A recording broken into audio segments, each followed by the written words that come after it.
அரிசி ரெண்டும் சேர்ந்து சொல்லும் செய்தி ஒன்றுதான். கள்ளமில்லா உள்ளம் இருந்தால் எல்லா நாளும் பொங்கல் தான். உலகமெல்லாம் வியாபித்திருக்கும் ராஜ் தொலைக்காட்சி நேயர்கள் அத்துணை பேருக்கும் தமிழர் திருநாள் நல்வாழ்த்துக்களை சொல்லிக் கொள்வதிலே மட்டற்ற மகிழ்ச்சி அடைகிறேன்.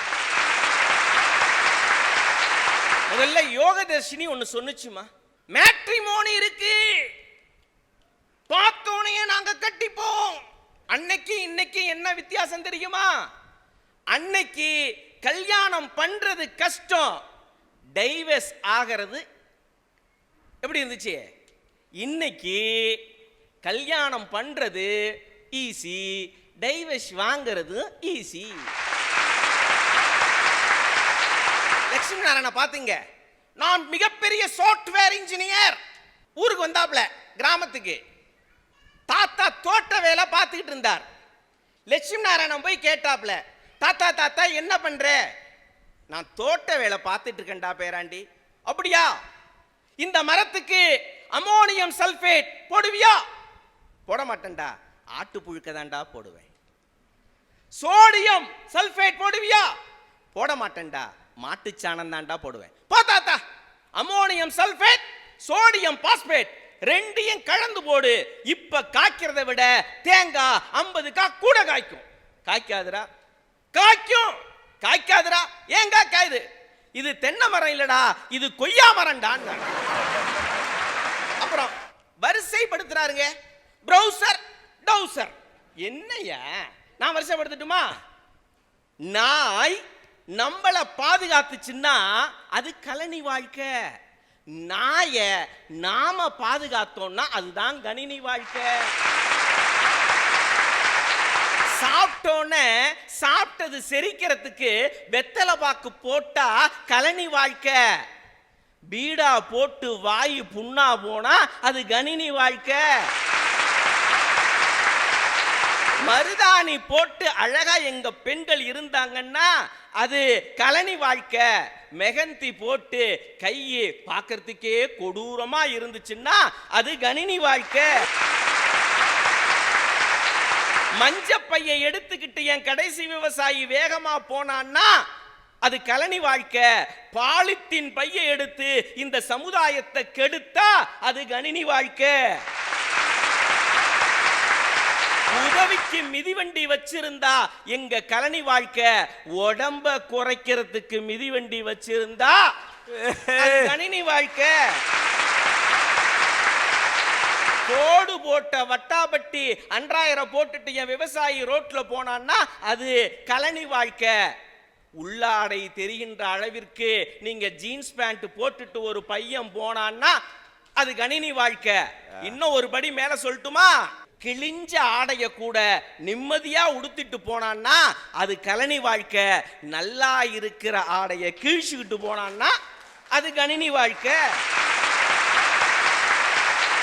3 பேர் ஒரு பெரிய குறைய சொன்னாங்க. நீங்கள் ஜிபேல பணம் வாங்கி கொண்டு வந்தீர்கள், அங்கிருந்து நீங்கள் எதுல பஸ்ல வந்தீங்க, ரெட் பஸ்ல புக் பண்ணீங்க, இங்க வந்தீங்க, எல்லாம் ரைட்டு. மொழி வாங்கில இதுல பேச எல்லாம் ரைட்டுங்க. நான் நன்றி சொல்றேன் இதுக்கெல்லாம், அறிவியலுக்கெல்லாம். நீ வந்தோடனே லட்சுமி நாராயண, பொள்ளாச்சியில பொரி உருண்டை நல்லா இருக்குமா? பொள்ளாச்சியில பொன்னி அரிசியில சோரி பொங்கு போடுவாங்களே அது நல்லா இருக்குமா? இங்க இளநீ நல்லா இருக்குமே, குடிச்சா வயிறு புண்ணு ஆறுன்னு சொன்னாங்களே கிடைக்குமா? நான் ஜிபே யூஸ் பண்றேன், மைக்கை யூஸ் பண்றேன், கார்ல வந்தேன், அதுக்கு நான் நன்றி சொல்றேன். ஓகே, இல்ல என்கிட்ட நன்றி இல்லைன்னே வச்சுக்க. ஆனா நீ திங்கிற சோத்துக்கு நன்றியோட இருக்கணுமா வேணாம்? முதல்ல இந்த தலைப்பை தெளிவா புரிஞ்சுக்கணும் தம்பி. நீங்க இந்த தலைப்பு என்ன சார்? இந்த தேசத்தினுடைய முன்னேற்றத்திற்கு யார் உதவுறா? இதனங்க கேள்வி. இதன கேள்வி. கேள்வியை விட்டுட்டு அந்த அம்மா கன்னியாகுமரியிலே மகேஷ் இதை கண்டுபிடித்தார், தாம்பரத்திலே இவர் அதை கண்டுபிடித்தார். என்னம்மா கலர் கலரா சேலை கட்டிருக்க மாதிரியே ரீல் விடுற? தேசத்தினுடைய நலனை காப்பவர்கள் எங்களுடைய விவசாயிகள். எப்படி காத்தான்? நம்ம சாப்பிடுறோம்ல அரிசி, டாக்டர் சொல்லுவான், இப்போ உள்ள டாக்டர், அரிசி சாப்பிடாத, அதுல கார்போஹைட்ரேட் இருக்கு, கார்போஹைட்ரேட் இருக்கு. கார்போஹைட்ரேட்னா என்ன? கார்பனும் ஹைட்ரஜனும். Carbon dioxide. இத எது கொடுக்குது தெரியுமா? எங்கள் வயல்ல இருக்கக்கூடிய அந்த நெல்மணிகள் தான் தருகிறது. இந்த பூமியை அசுத்தமாக்குவது கணினி, இந்த பூமியை சுத்தமாக்குவது நெல்மணி கதிர்கள் என்பதை நீங்கள் புரிஞ்சுக்கணும். எளிமையான ஒரு விஷயம் அந்த பையன் சொன்னாப்ல. திருக்குறள் 1330 திருக்குறளையும் நாங்கள் கணினியிலே பாதுகாப்பாக வைத்திருக்கிறோம். இன்னொரு 100 வருஷம் ஆனாலும் 1000 வருஷம் ஆனாலும் அழியாது. எல்லாம் ரைட்டியா? 1330 திருக்குறளை பாதுகாத்த நீ ஒரே ஒரு திருக்குறளையாவது படிச்சு அதன்படி நடந்தியா? வள்ளுவன் என்ன சொன்னா? உளவினர் கைமடங்கின் இல்லை, விளைவதும் விட்டேம் என்பாக்கும் நிலை என்று சொன்னான். ஏர் விடிச்சு, நாத்து நட்டு, களபறிச்சு, கதிரறுத்து விவசாயம் செய்யக்கூடிய உழவர்கள் இருக்கா பார்த்தீங்களா? அவன் இனிமே நான் விவசாயம் செய்ய மாட்டேன் அப்படின்னு சொல்லிட்டு தன் கைகளை மடக்கி கொண்டால் என்ன ஆகும்னு வள்ளுவனுக்கு தோணுச்சு. விவசாயம் செய்ய மாட்டேன் அப்படின்னு அவன் கையை மடக்கிட்டானா என்ன ஆகுமா? இந்த உலகத்துல எனக்கு எதுவுமே வேணான்னு போறான் பார்த்தீங்களா? சாமியார், துறவிகள், தபசிகள், அவனால் கூட வாழ முடியாதுன்னு வள்ளுவன் சொன்னாயா? இந்த உலகத்துல எதுவுமே வேணாம் என்று சொன்ன முனிவர்களால் கூட விவசாயம் இல்லை என்றால் வாழ முடியாது என்று சொன்னால் இந்த 3 பேரால மட்டும் எப்படிங்க வாழ முடியும்? ஒரு கிழவன் கோர்ட் வாசல்ல நின்னு நம்ம வேப்ப மரம் இருக்கு பார்த்தீங்களா, அந்த வேப்ப மரத்தினுடைய காப்புரிமை பெறுவதற்காக கோர்ட் படியேறினா சார். ஒரு கிழவன் கோர்ட் வாசல்ல நின்னு அந்த வேப்பங்குச்சி இருக்கு பார்த்தீங்களா, அதை எடுத்து அப்படியே பழுத்துலக்கிட்டு நின்னான். நம்ம லட்சுமி நாராயண மாதிரி கம்ப்யூட்டர் இன்ஜினியர் போய் கேட்டான், தாத்தா என்ன பண்றீங்க அப்படின்னா. நான் பிரஷ் பண்றேன் அப்படின்னா. பிரஷ் பண்றீங்களா? பிரஷ்ஷே இல்லையே. அவர் சொன்னார், இந்த வேப்பங்குச்சி தாண்டா பிரஷ். அதுல எங்க பேஸ்ட் இருக்கு? அது உள்ள கசப்பு சுவை இருக்கு பத்தியா, அதான்டா பேஸ்ட். அப்படி சொல்லிட்டு அவனை கூப்பிட்டு சொன்னார், லட்சுமி நாராயணா நான் சொல்றதை கவனமா கேட்டுக்க. என்ன தெரியுமா, நான் பயன்படுத்துறேன் பத்தியா இந்த வேப்பங்குச்சி, அதுல இருக்க பத்தியா பர்பஸ, ரெண்டுத்துக்கும் நீ பயன்படுத்துற பத்தியா பிரஷ், பேஸ்ட், ரெண்டுத்துக்கும் ஒரு வேறுபாடு உண்டு. நீ பயன்படுத்தக்கூடிய பேஸ்ட் பிரஷ்ஷை பயன்படுத்தி இந்த மண்ணின் மீது நான் தூக்கி எறிந்தால் அது இந்த மண்ணை மலடாக்கும். நான் பயன்படுத்தக்கூடிய வேப்பங்குச்சியை இந்த மண்ணிலே தூக்கி எறிந்தால் இந்த மண்ணை வளமாக்கும் என்று சொன்னானே. தமிழ் நிலத்தின் தாய் நிலம், தாய் விதை எங்களுடைய நம்மாழ்வார் என்பதை நீங்கள் மறந்துவிடக்கூடாது. நம்மாழ்வார் தான் அழகா சொன்னார். இவர் சொல்றார், விவசாயத்துக்கு நாங்கள் எவ்வளவு கண்டுபிடிப்புகளை கண்டுபிடித்திருக்கோம் தெரியுமா? டிராக்டர். நம்மாழ்வார் தான் கேட்டார், ஏண்டா டிராக்டர் சாணி போடுமான்னு கேட்டார். பூரா பயலையும் இன்னைக்கு நோயாளியை ஆக்கிவிட்டு அதுக்கு இவங்க நாங்க எவ்வளவு மருத்துவ துறையிலே முன்னேறி இருக்கிறோம் தெரியுமா? நல்லா புரிஞ்சுக்கணும் சார், நல்ல தெளிவா நீங்க உங்களுடைய மனதிலே இருத்திக் கொள்ள வேண்டும். இன்னைக்கு வரக்கூடிய ஒவ்வொரு நோய்களுக்கும் மருந்து உண்டு. நான் மறுக்கல, உங்களை வாழ்த்துறேன். ஆனால் நீங்கள் புரிந்து கொள்ள வேண்டிய செய்தி என்ன தெரியுமா? நீங்கள் கொடுக்கக்கூடிய ஒவ்வொரு மருந்திற்கும் ஒரு நோய் உண்டு என்பதை நீங்கள் மறந்து விடாதீர்கள். அப்புறம் சொன்னாரு, நாங்க எவ்வளவு வானிலை அறிக்கை, வானிலை வாழ்க்கை நிலை. உங்களால இந்த ரெட் அலர்ட் ஆரஞ்சு அலர்ட்டையே ஒழுங்கா சொல்ல துப்பு இல்ல. என் பாட்டு அழகா சொல்லுவான் சார், அந்த மழையை பத்தி அழகா சொல்லுவான்.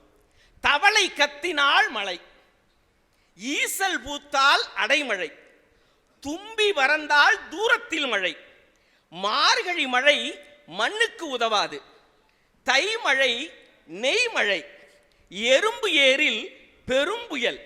இதை படிக்கிறதுக்கு அவன் பெரிய காலேஜுக்கெல்லாம் போல, வெறும் கோவணம், ஒரு துண்டு, ஏற்கழப்ப, இதை வச்சு அழகான வானிலை அறிக்கை தந்தவன் எங்கள் ஊர் விவசாயி என்பதை நீங்கள் மறந்து விடாதீர்கள். இதை சொல்லிட்டு தான் விவசாயி சொன்னா, இனி இந்த ஊர்ல மழை சரியா பெய்யாதரான்னா.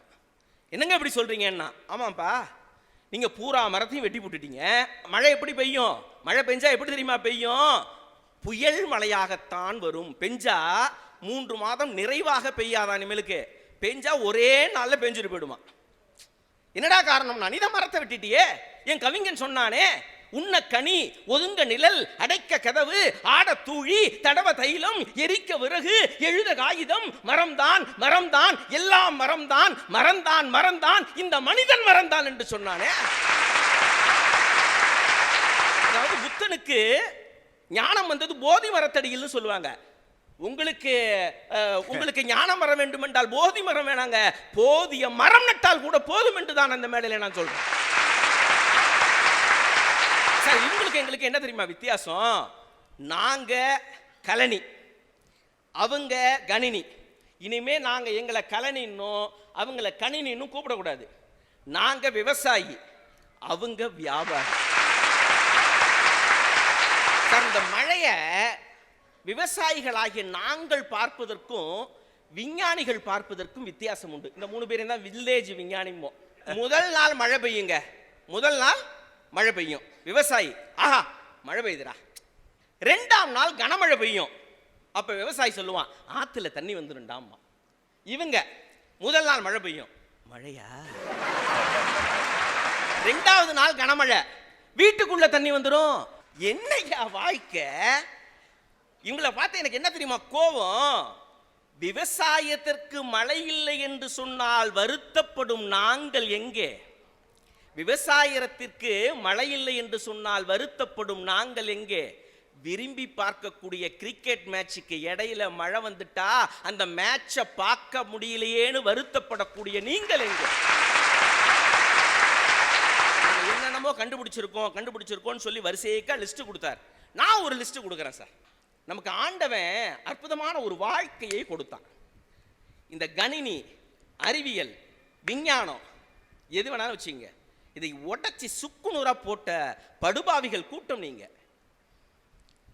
நட்பு உடைந்து முகநூலானது, சுற்றம் உடைந்து வாட்ஸ்அப் ஆனது, வாழ்த்துகள் உடைந்து ஸ்டேட்டஸ் ஆனது, உணர்வுகள் உடைந்து ஸ்மைலியானது, குளக்கரை உடைந்து குளியலறையானது, நெற்களம் உடைந்து கட்டடமானது, காலநிலை உடைந்து வெப்பமயமானது, துணிப்பை உடைந்து நெகிழிப்பையானது, அங்காடி உடைந்து அமேசான் ஆனது, ஒத்தையடி உடைந்து 8 வழியானது, கடிதம் உடைந்து இமெயில் ஆனது, விளையாட்டு உடைந்து வீடியோ கேம் ஆனது, பல்பம் உடைந்து பால் பாயிண்ட் ஆனது, புத்தகம் உடைந்து இ-புக் ஆனது, சோறு உடைந்து ஓட்ஸ் ஆனது, குடிநீர் உடைந்து குப்பியிலானது, பசும்பால் உடைந்து பாக்கெட் பாலானது, தொலைபேசி உடைந்து கைபேசியானது, வங்கி உடைந்து பேடிஎம்மானது, நூலகம் உடைந்து கூகுள் ஆனது, புகைப்படம் உடைந்து செல்ஃபியானது, மனிதம் உடைந்து மதவெறியானது, பொதுநலம் உடைந்து சுயநலமானது, பொறுமை உடைந்து அவசரமானது,